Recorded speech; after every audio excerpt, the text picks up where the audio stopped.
안녕하세요. 여러분들의 구강 건강을 책임지고 있는 한빛치과병원의 신사라 실장 정재양 원장입니다. 오늘은 우리 몸에 필요한 영양소들에 대해서 알아보려고 합니다. 햇빛을 쬐면 만들어진다고 하는 비타민 D에 대해서 관심이 많은데요, 원장님. 비타민 D는 일종의 이제 선샤인 호르몬이라고도 합니다.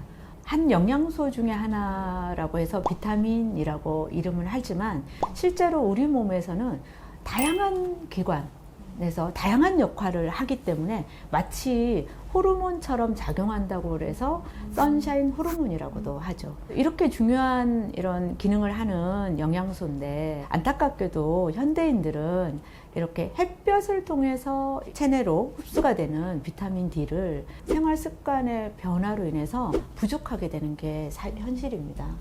만약에 비타민 D가 부족하면 어떤 문제들이 생길까요? 비타민 D가 하는 역할들 중에 가장 중요한 역할이 체내의 칼슘의 흡수를 촉진시켜서 혈중 칼슘 농도를 높이고 그 중에 뼈의 건강이 굉장히 중요하거든요. 그런데 이런 칼슘 부족을 만들기 때문에 골다공증 그리고 그게 더 심해지면 골절을 유발하기도 하고요. 등이 굽고 하는 과거의 그룹병 이런 것들을 만들게 되죠. 이 외에도 이제 더 요즘 들어서 더 많이 부각되고 있는 게 비타민 D가 면역 세포들을 활성화시키는데 또 특별히 그 중에 돌연변이 세포를 잡아먹는 MK 킬러 셀이 있어요. 그 돌연변이 세포를 잡아먹는 이 면역 세포를 활성화하는데 아주 중요하거든요. 이런 면역 세포의 기능이 떨어짐으로 인해서 암 발생 위험이 또 높아지죠. 이 외에도 면역 기능의 조율을 통해서 우울증을 막는다든지 이런 중요한 역할들을 하고 있거든요. 햇볕 많이 쬐면 기분도 좋아지고 하잖아요. 실제로 그게 아주 의미가 있는 말이거든요. 그러면 비타민 D가 부족하면 우리 몸에 이러한 문제들이 생기는데 네네. 입속에는 어떤 문제들이 생길까요? 구강 건강하고도 상당히 영향이 많이 있죠. 입 안에 생기는 여러 가지 질환들 중에 이제 충치 또 풍치라고 하잖아요. 풍치는 주변의 치조골이 약화되는 거거든요. 아까 비타민 D가 부족하게 되면 골다공증이나 이런 걸 유발한다고 했잖아요. 치주 질환에 취약한 환자의 경우에는 치조골의 밀도가 떨어지게 되기 때문에 쉽게 치주 질환이 파급이 되겠죠. 또 요즘같이 이제 임플란트를 많이들 우리 고령이든 뭐 젊은 분이든 이렇게 하게 되는데 그때 골 재생을 많이 필요로 하는 상황들이 있어요. 골 재생 속도가 또 떨어지죠. 또 면역 세포들을 활성화시킨다고 했는데 그런 기능이 떨어지게 되면 구내염이 잘 생긴다든지 입안에 혀가 많이 빨갛다든지 더 나아가서 구강암 발생 위험도 올라가게 됩니다. 그러면 원장님 어느 정도가 돼야 괜찮은 걸까요? 체열을 해서 혈중 농도를 이제 측정했을 때 특정한 권장치가 50 나노그램 퍼 밀리리터당 이렇습니다. 과거에는 권장치가 한 30 나노그램 정도 됐어요. 그런데 이제 점점 이 비타민 D가 하는 역할들에 대한 연구가 많아지면서 권장치를 50으로 올렸고요. 아까 혈중의 칼슘 농도가 올라가게 되면 치아의 외피를 건강하게 또 이렇게 칼슘이 다시 재침착되거나 이런 것들을 활성화되니까 충치 발생 위험을 좀 낮춰주는 역할을 하거든요. 그러려고 하면 한 30 이상은 돼야 되고요. 돌연변이 세포들을 잡아먹는 우리 면역 세포들을 활성화한다고 그랬잖아요. 그런 면역 세포들이 좀 많이 활성화되기 위해서 한 70 나노그램 이상을 또 권장을 합니다.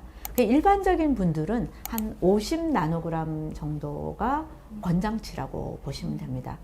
저희가 이렇게 바쁘게 현대인들이 일상생활을 네. 하면 대부분이 다 부족할 것 같은데요. 그 얼마나 부족한가요? 실제로 이제 안타깝게도 많은 분들이 비타민 D가 부족합니다.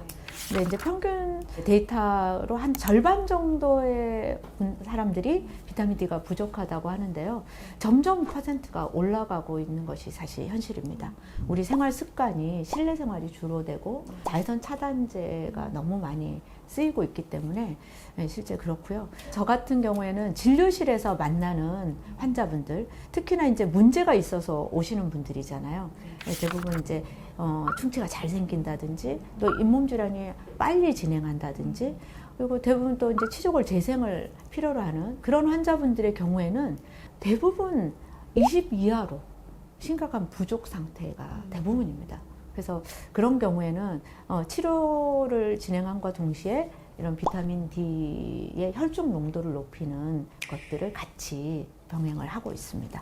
아까 햇볕으로 네. 이제 흡수한다고 했는데 네. 아침에 출근할 때도 해를 보고요. 음. 저희가 일상생활을 하면서 해를 보는데 네네. 왜 이렇게 부족할까요? 저도 과거에 이제 비타민 D에 대한 관심이 없었을 때는 그냥 뭐 충분히 해를 본다라고 생각해서 이 햇볕이 아침 저녁에 어스름할 때 보는 햇볕은 사실 비타민 D 합성에 그렇게 효과적이지 않습니다. 한낮에 좀 따끈따끈한 햇볕을 이렇게 받아야 비타민 D 합성이 좋고요. 재미난 거는 이게 비타민 D가 합성되기 위한 모든 자외선이 다 비타민 D를 합성하지 않아요.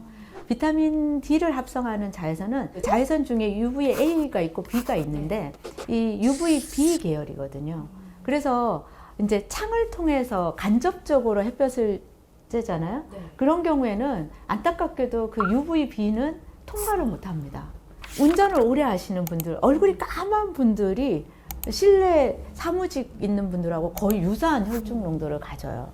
햇볕을 야외에서 그리고 한 12시에서 2시 사이에 뜨끈따끈한 햇볕을 한 20분간 쪼이시는 걸 권해드려요. 그 외에도 요즘은 영양제, 먹는 영양제들이 많이 나오고 있고요. 또 주사제도 있습니다. 그래서 주사제들은 즉각적으로 또 올려주는 그런 효과가 있으니까 아주 극심한 결핍이나 골다공증이 심하고 또 이런 치주 치료를 받아야 되고 임플란트 시술을 받아야 되는데 혈중 농도가 아주 떨어진다. 그러면 주사제를 받을 것을 권해드리고요. 일상생활을 하면서 식품으로도 꾸준히 좀 더 섭취하려고 애써주시면 더 좋죠. 그러면 비타민 D를 섭취할 수 있는 음식 중에는 대표적으로 어떤 게 있을까요? 식품으로만 다 섭취하기는 좀 부족합니다. 하지만 이제 우리가 일상에서 먹는 식품 중에 비타민 D가 많이 들어있는 대표적인 것들이 달걀, 우유 이런 것도 좋고요. 그다음 꽁치, 고등어, 뭐 정어리 이런 것들, 등푸른 생선류도 좋습니다. 연어 같은 것도 비타민 D가 많으니까 참고하셔서 일상에서 챙겨 드시면 더 좋을 것 같습니다. 오늘 영상에서 함께 알아본 비타민 D 생각보다 정말 중요한 역할을 하고 있었죠.